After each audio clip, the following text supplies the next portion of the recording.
3 months, the Valvoline Motorsport Ireland National Forestry Championship roars back to life here for the only 2-day forestry event in Ireland on the calendar. It's the Jim Walsh Cork Forest Rally. Yes, Olive, the excitement has been building over the summer break, and with the CFF Group Jim Walsh Cork Forest Rally organised this year as a 2-day rally, anticipation levels were higher than ever. Based in Mallow, each day of the rally counts as a separate round of the championship. And in this programme, we'll be covering round 4. We're bringing you all the action from day 1 of the Jim Walsh Cork Forestry Rally, and the results today will count towards round 4 of the Valvoline Motorsport Ireland National Forestry Championship. The championship is currently being led by Barry McKenna in his Ford Fiesta R5, who took top points on the last round, the Moonraker Forest Rally. We've 3 good results there, so we still have a drop round that we can use, so I think we'll just go max attack from the start and see how it goes.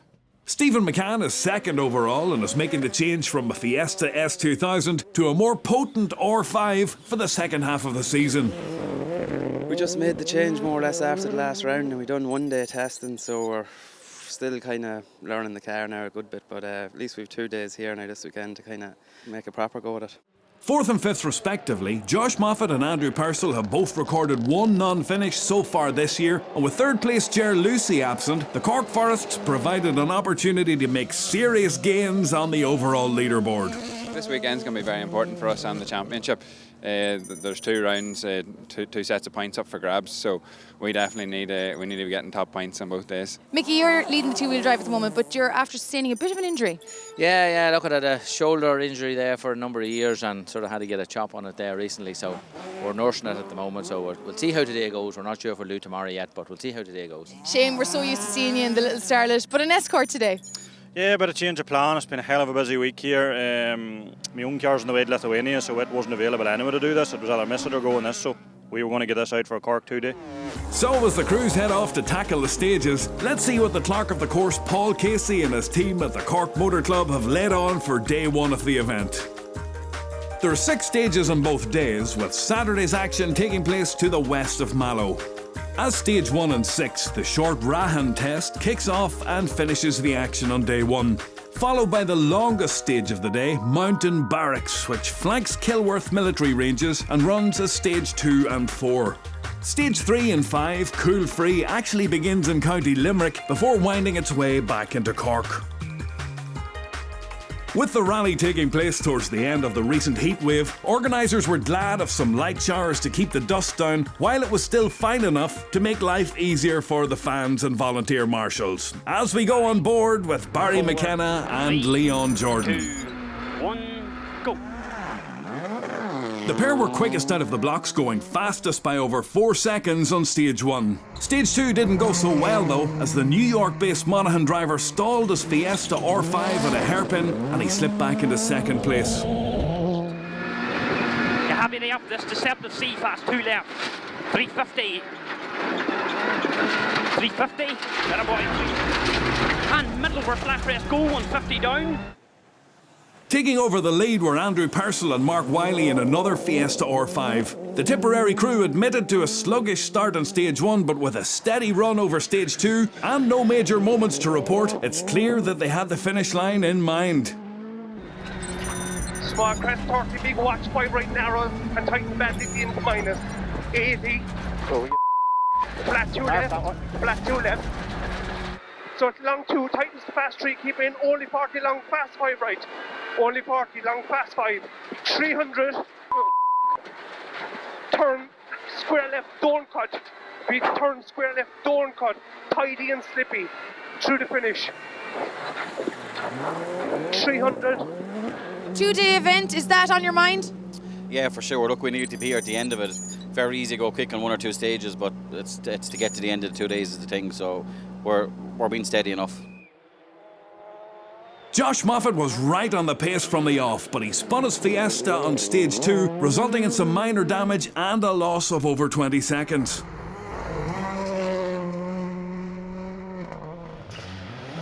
Adrian Hetherington was really putting it up to the youngsters in his relatively outdated Toyota Corolla WRC. Second quickest on the opener, the Tyrone driver felt he was a little sloppy over the second test and he slipped back to fourth.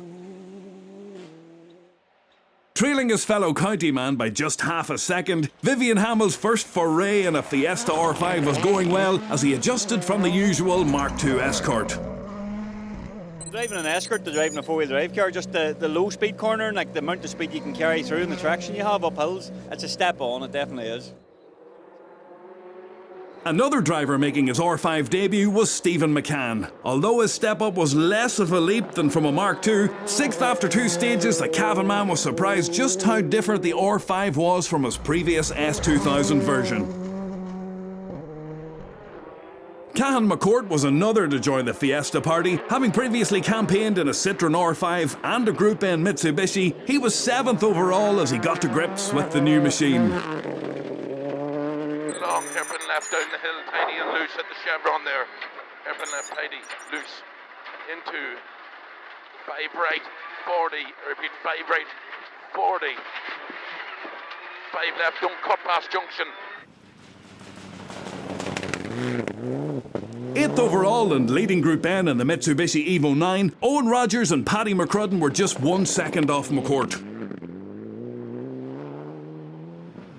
One interesting entrant was the Hyundai i20 R5 of 26-year-old Philip Allen. Son of the great rally champion Glenn Allen, Philip is an up-and-coming talent currently under the guidance of Eugene Donnelly and the Hyundai team. 6th after stage 1, Philip slipped to 9th after a minor mishap on stage 2. A familiar sight on the tarmac stages of Northern Ireland, it was great to see Alan Carmichael take to the southern woods in his Mini WRC. Currently 10th, early handbrake issues saw him slip off the road briefly and he was now on a mission to make up for lost time. Right, opens tail 1 long, so 2 right, opens tail 1 long up here at the bushes. 2 right, yeah, opens tail 1 long. 100, 4 right slippy. Former championship regular Peter McCullough couldn't resist the lure of the 2-day Cork Forest Rally and he was 11th overall and 2nd in Group N. 1.9 seconds adrift in another Mitsubishi Evo 9 was Niall McCullough, who had no problems to report so far, and he and Ryan McCluskey bedded themselves in across the opening stages. 1 right, only 40, the hairpin right. 200 down the middle now, till a hairpin left. Joint 12th overall and 3rd in Group N with Niall McCullough was Niall Devine, who had former Group N national navigating champion Kieran McGrath calling the notes. Shane McGurr's switch from the 2-litre Starlet to a 2.5-litre Escort didn't go so smoothly. Although he emerged from the opening 2 stages holding the 2-wheel drive lead, he'd had to contend with intercom trouble, a misfire and alternator issues. Driving a 2-litre Mark II, defending 2-wheel drive champion David Crossan admitted he felt very rusty on the opening test, so he was happy to be trailing McGurr by just 3 seconds after 2 stages. Middle bump junction 80, 2 right minus, and 3 left, don't cut, bumpy. 150 up the middle, right into turn, hairpin left. Turn, hairpin left. Derek Mackerel had a new suspension installed in his Vauxhall Nova and was really feeling the benefits. He led the junior class and was 3rd quickest in the 2-wheel drive standings. Easy over loose, square right past the junction, and 40, short 2 left, opens to a 5 left, and 4 left in. 4th in the 2-wheel drive battle, David Condell was happy with his run and had no dramas to report so far.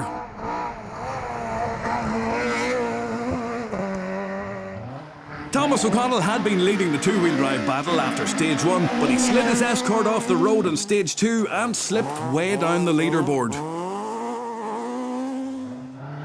Whilst O'Connell was down, John Gordon was out. His Escort succumbed to engine trouble halfway through the 2nd stage. Still recovering from a recent shoulder operation, Mickey Conlon wasn't quite on his usual pace. Perhaps the 2-day forestry wasn't the best kind of physiotherapy after all. Following some mixed fortune in the Opel Adam R2 so far this season, Jordan Hone was glad to get a clean run through the first two tests to lie second in the junior class and fifth in the two-wheel drive battle. Flat 1 right, 80. Flat 1 left continues for 100. C40. Flat 1 right on 40. Flat 2 right long on. Opens, okay, 60. K3 right plus.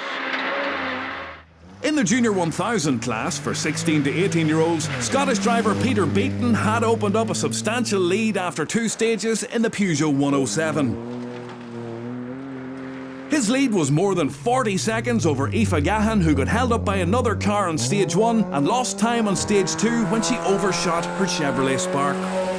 Rory Byrne had been leading the class after stage 1, but he slid his Peugeot 107 into a ditch on stage 2, losing lots of time and damaging a wishbone in the process. Former Irish karting champion and rally crosser Aaron Whelan was making his rallying debut in the Cork forests. But it didn't go to plan on the opener as he put his Nissan Micra off the road briefly. Stage 2 went better and he was fourth in class for the moment. Defending champion Jason Murphy could secure back-to-back titles this weekend, but he almost threw it all away on stage 2 when he slid off the road and damaged a wishbone. In a remarkably sporting gesture, title rival Peter Beaton donated a spare, and James rejoined the event under Rally 2 rules, so the championship was still on the cards. Back at the head of the main field, it's Andrew Purcell who holds a slender lead, but with 4 stages still to come, it's all to play for at the CFF Group Jim Walsh Cork Forest Rally. Andrew in the lead at the moment, but can he hold on to it? We'll be finding out after the break.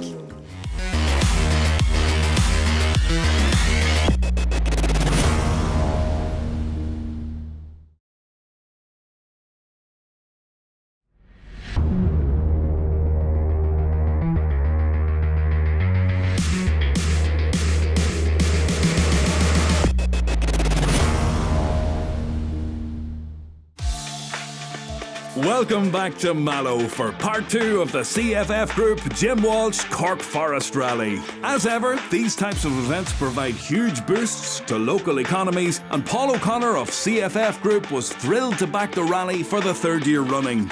Paul, you're the title sponsor, Crafted Fitted Furniture. I'm sure you're absolutely delighted to get behind this wonderful event for the community. Absolutely fantastic. It's great turnout now. Fantastic cars here, great buzz around Mallow. Superb. The second loop of stages would see the crews tackle the Cool Free test for the first time, followed by the second run over the Mountain Barracks stage. And after Cool Free, there was a new rally leader as Barry McKenna went almost 3 seconds quicker to emerge with an overall lead of 1.2 seconds. His lead was short-lived though, as Andrew Purcell hit back with the fastest time on stage 4, and McKenna now trailed by 3 seconds with 2 stages to go. Long 5 right, tightens, don't cut, bumpy. 40 and 5 left, okay, 150. 5 left here, okay, 150. Going to a very long and very fast 3 left, hug and push. With a shorter gear ratio set up in his Fiesta, Purcell felt the Fiesta was on the limiter for the long straights and losing time, but he was making up for it on acceleration out of the corners.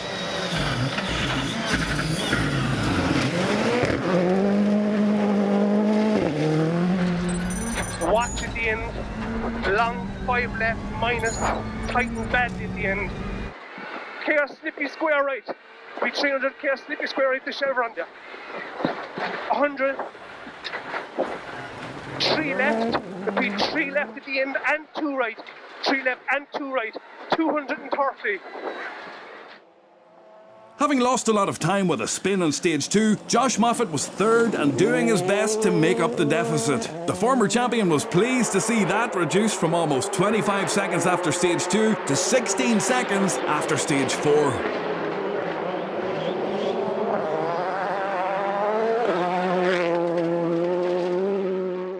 Adrian Hetherington was using every inch of the tight and twisty stages to try and keep pace with the top 3. He was over a minute in arrears and looking forward to the faster flowing stages of day 2, which should suit his Corolla WRC. Stephen McCann was 11.9 seconds off Hetherington and unwilling to take any big risks as he continued to acclimatise to his new Fiesta R5 in the woods of North Cork.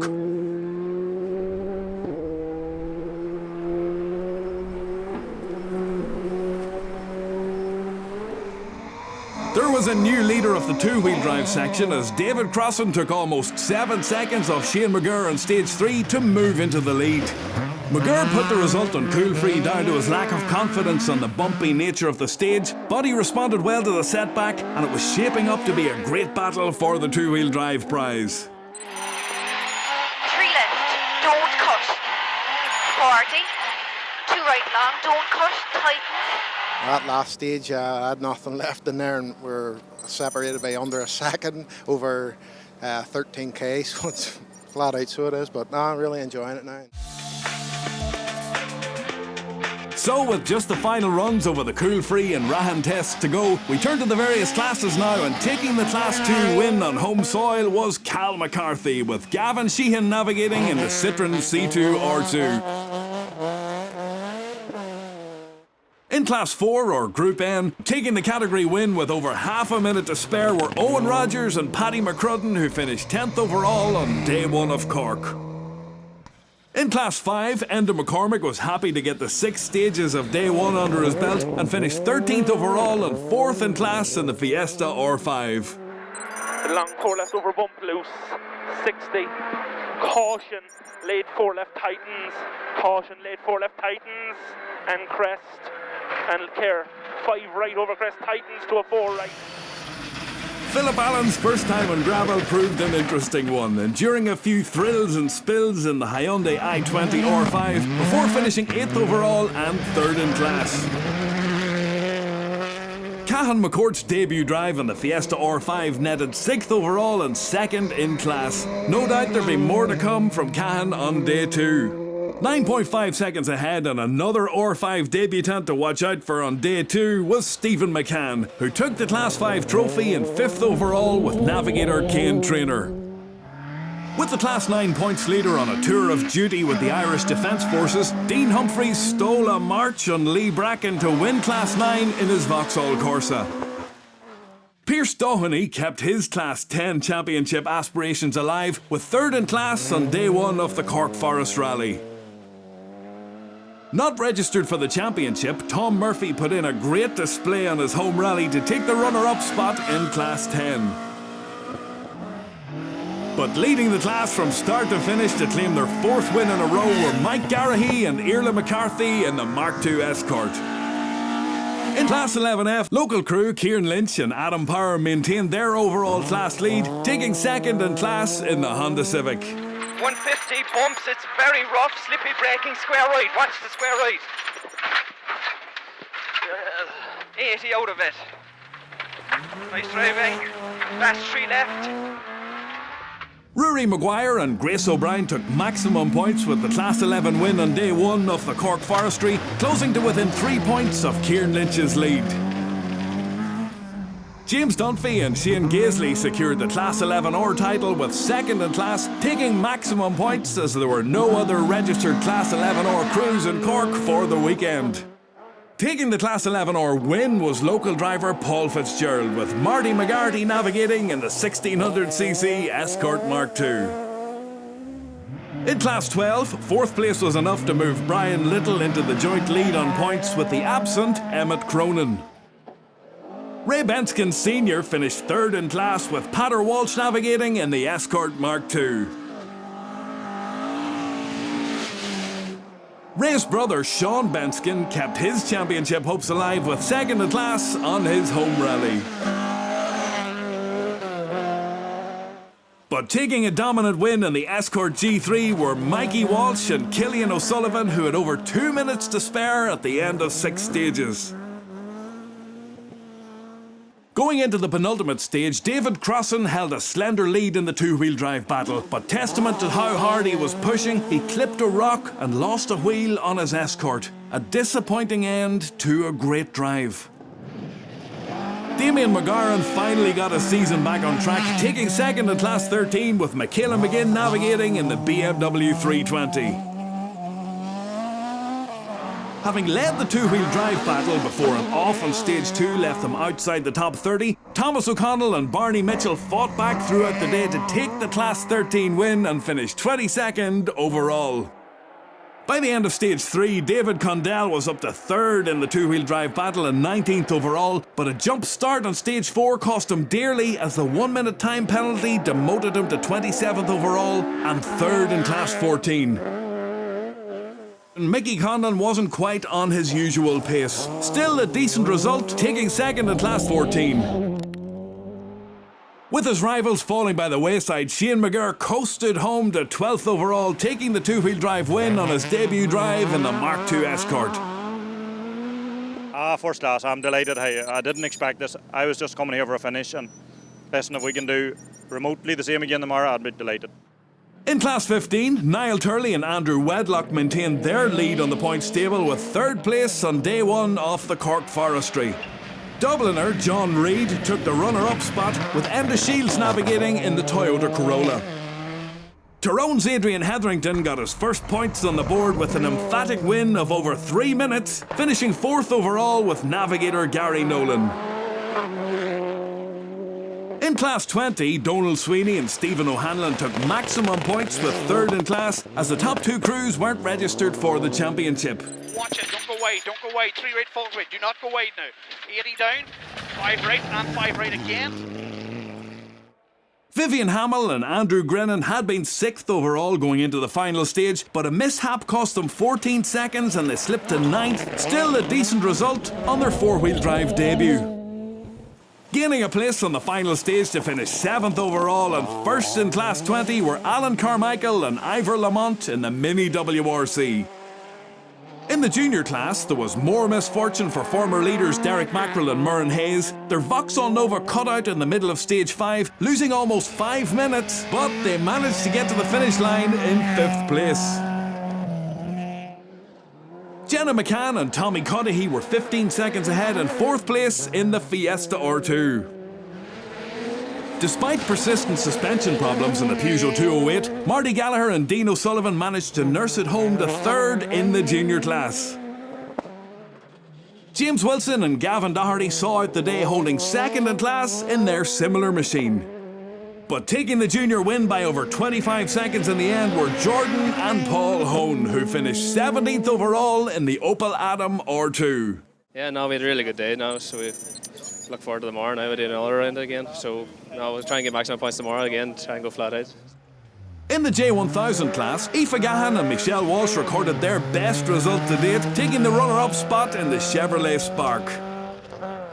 But taking his first win of the season and worthy of much praise for donating his spare wishbone to Jason Murphy was Scott Peter Beaton, with Conor Boylan navigating in the Peugeot 107. To the overall podium finishers now, where Josh Moffat kept a cool head after his earlier spin to take 3rd overall, with Stephen Thornton calling the notes in the Fiesta R5.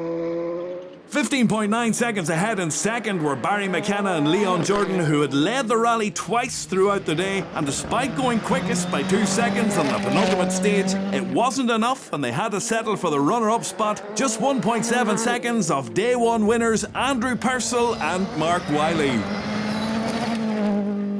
There's not much left at all in it. Hard work all day, but fair play to the lads to make great racing. And there's confirmation of the results after a dramatic first leg of the CFF Group Jim Walsh Cork Forest Rally, which sees Barry McKenna extend his championship lead to 78 points. But with day 2 counting as round 5 of the series, there's maximum points up for grabs once again in Cork. What an epic battle we saw here today. But it's Andrew Purcell who takes the win of round 4 of the Valvoline Motorsport Ireland National Rally Championship. But will he take the win in the Jim Walsh Cork Forest Rally? We'll be finding out in round 5 and day 2. Do join us then.